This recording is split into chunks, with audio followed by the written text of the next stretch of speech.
થરા માર્કેટની ચૂંટણીમાં ભાજપમાં પડ્યા બે ભાગ. તો અણદાભાઈ પટેલને ગ્રુપને મેન્ડેટ ન ફાળવતા હવે ચૂંટણી યોજાશે.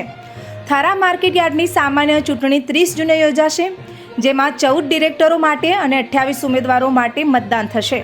ખેડૂત અને વેપારી વિભાગના ડિરેક્ટર માટે 80 ઉમેદવારો પત્રો ભરાયા. ખેડૂત મત વિભાગમાં 69 અને વેપારી વિભાગમાં 11 મળીને કુલ 80 ફોર્મ ભરાયા. થરા માર્કેટ યાર્ડના પૂર્વ ચેરમેન અણદાભાઈ પટેલ સહિતના ગ્રુપને એક પણ મેન્ડેટ ન ફાળવતા ભારે નારાજગી. પૂર્વ ચેરમેન અણદાભાઈ પટેલને મેન્ડેટ ન મળતા તેમણે અલગ પેનલ બનાવી ચૂંટણી મેદાનમાં ઉતરવાનું નક્કી કર્યું.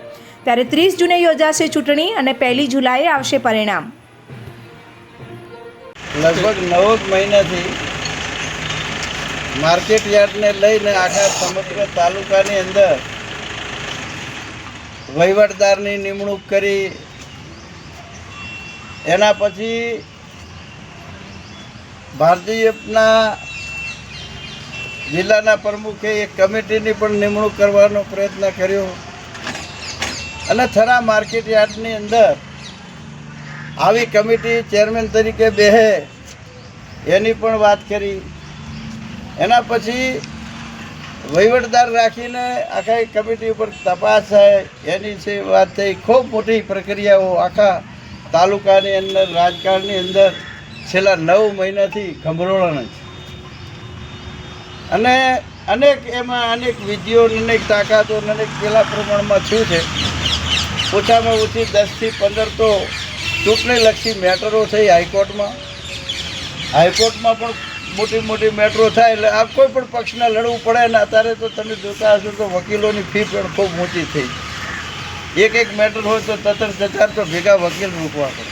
એટલે આવી ઘણી પ્રક્રિયામાંથી પસાર થતાં ભારતીય જનતા પાર્ટીએ ચૂંટણી ડિક્લેર કરી.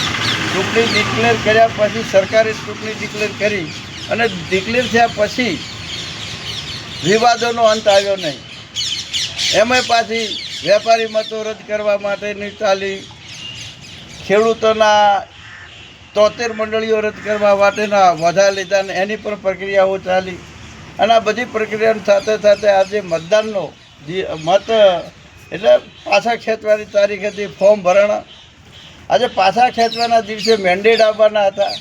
ભારતીય જનતા પાર્ટીના સૌ અમે બધા કાર્યકર્તાઓ એવું અમે બધા પણ માનતા હતા કે કદાચ આપણા 5-6 મેન્ડેટ આવે, સામે કદાચ આપણાથી 2 કે 3 વધારે મેન્ડેટ પણ આવશે. અને આવે સ્વાભાવિક છે કે પાર્ટીની અંદર બધાને ગમતા હોય. મને હું સિનિયર છું તો મને ના હાલે, પણ ગમે તેને કાર્યકર્તાને હાલશે, એમાં આપણે નહીં પણ સંતોષ કરશે. અત્યાર સુધી ભારતીય જનતા પાર્ટીનો રિવ્યૂ રહ્યો છે કે 2 પક્ષો 2 જૂથો હોય તો એક જૂથને 2-4 વધારે આપે મેન્ડેટ, એક જૂથને 1-2 ઓછા હાલે, પણ બધાને આપીને સંતોષ કરતા હોય. પણ કુદરતી કંઈક એવું પાર્ટીને જે લાગ્યું હોય તે ખરું. અમે તો પાર્ટી માટે ખૂબ મહેનત કરી છે કે 14 મેન્ડેટ જે હાલવાના હતા વેપારી અને ખેડૂત, એ 14 મેન્ડેટ ભારતીય જનતા પાર્ટીએ એક જ પેનલને આપી દીધા. એટલે એના લીધે અમે આ પ્રયત્નો ખૂબ કર્યા. ભારતીય જનતા પાર્ટીના આગેવાન કાર્યકર્તા તરીકે મેં ખૂબ પ્રયત્ન કર્યા, ખૂબ સમજાવ્યા છે બધાને કે ભાઈ આપણે ફોર્મ પાછા ખેંચી લો. હવે ભારતીય જનતા પાર્ટીના મોવડી મંડળે, આપણા જિલ્લાના પ્રમુખે, આપણા તાલુકાના છે એટલે એમણે જે વિચાર્યું છે એ આપણે સ્વીકારવું પડે. પણ આખા તાલુકાના કાર્યકર્તાઓનો આક્રોશ અને બધાને સમજાવવા મને માટે ખૂબ અઘરું થઈ ગયું. મારું આટલે 2 કલાક સુધી મનાવવાનો પ્રયત્ન કર્યો પણ કોઈ માન્યા નથી.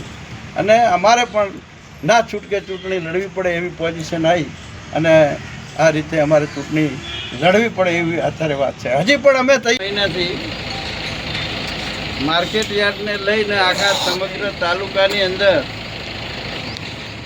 વહીવટદારની નિમણૂક કરી. એના પછી ભાજપના જિલ્લાના પ્રમુખે એક કમિટીની પણ નિમણૂક કરવાનો પ્રયત્ન કર્યો અને થરા માર્કેટ યાર્ડની અંદર આવી કમિટી ચેરમેન તરીકે બેહે એની પણ વાત કરી. એના પછી વહીવટદાર રાખીને આખા કમિટી ઉપર તપાસ થાય એની વિશે વાત થઈ. ખૂબ મોટી પ્રક્રિયાઓ આખા તાલુકાની અંદર રાજકારણની અંદર છેલ્લા 9 મહિનાથી ગમરોળો નથી. અને એમાં અનેક વિધિઓ અનેક તાકાતો અનેક પેલા પ્રમાણમાં થયું છે.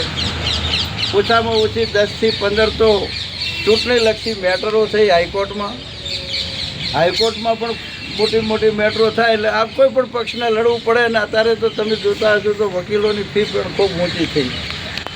એક મેટર હોય તો 33,000 તો ભેગા વકીલ મૂકવા પડે. એટલે આવી ઘણી પ્રક્રિયામાંથી પસાર થતાં ભારતીય જનતા પાર્ટીએ ચૂંટણી ડિક્લેર કર્યા પછી સરકારે ચૂંટણી ડિક્લેર કરી અને ડિક્લેર થયા પછી વિવાદોનો અંત આવ્યો નહીં. એમાં પાછી વેપારી મતો રદ કરવા માટેની ચાલી, ખેડૂતોના 73 મંડળીઓ રદ કરવા માટેના વધા લીધા ને એની પણ પ્રક્રિયાઓ ચાલી. અને આ બધી પ્રક્રિયાની સાથે સાથે આજે મતદાનનો મત એટલે પાછા ખેંચવાની તારીખ હતી, ફોર્મ ભરાણા. આજે પાછા ખેંચવાના દિવસે મેન્ડેટ આપવાના હતા. ભારતીય જનતા પાર્ટીના સૌ અમે બધા કાર્યકર્તાઓ એવું અમે બધા પણ માનતા હતા કે કદાચ આપણા 5-6 મેન્ડેટ આવે, સામે કદાચ આપણાથી 2 કે 3 વધારે મેન્ડેટ પણ આવશે.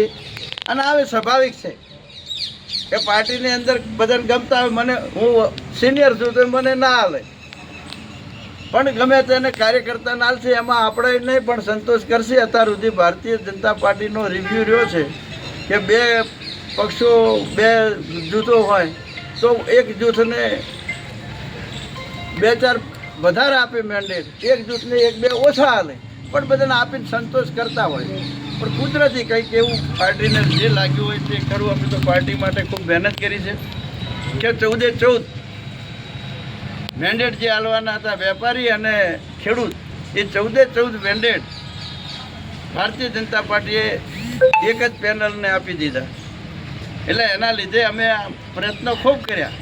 ભારતીય જનતા પાર્ટીના આગેવાન કાર્યકર્તા તરીકે મેં ખૂબ પ્રયત્ન કર્યા, ખૂબ સમજાવ્યા છે બધાને કે ભાઈ આપણે પાછા ખેંચી લો. હવે ભારતીય જનતા પાર્ટીના મોવડી મંડળે, આપણા જિલ્લાના પ્રમુખે, આપણા તાલુકાના છે એટલે એમણે જે વિચાર્યું છે એ આપણે સ્વીકારવું પડે. પણ આખા તાલુકાના કાર્યકર્તાઓનો આક્રોશ અને બધાને સમજાવવા મને માટે ખૂબ અઘરું થઈ ગયું. મારું આટલે 2 કલાક સુધી મનાવવાનો પ્રયત્ન કર્યો પણ કોઈ માન્યા નથી. અને અમારે પણ ના છૂટકે ચૂંટણી લડવી પડે એવી પોઝિશન આવી અને આ રીતે અમારે ચૂંટણી લડવી પડે એવી અત્યારે વાત છે. હજી પણ અમે તૈયાર છીએ કે કાલ ઉઠીને એમને એમ લાગે અત્યારે કે આપણે હજી બિનહરીફ કરવું છે તો અમે બધા કાર્યકર્તાઓ હજી આમાંથી આગું પાછું કરવું હોય તો અમે તૈયાર છીએ. તો ભારતીય જનતા પાર્ટીના કાર્યકર્તા તરીકે ચૂંટણી લડાશે અને અમે બધા સૌ ભારતીય જનતા પાર્ટીના આવનારના દિવસોની અંદર જે પણ કામ કરવું પડશે એ ભાજપને જીતાડવા માટે, તાલુકા પંચાયત હોય, વિધાનસભા હોય, જિલ્લા પંચાયત હોય, જે ચૂંટણીઓ આવશે એમાં તનતોડ મહેનત કરશું એવી અમે બધા ખાતરી આપીએ છીએ. બોલો ભારત માતા કી જય.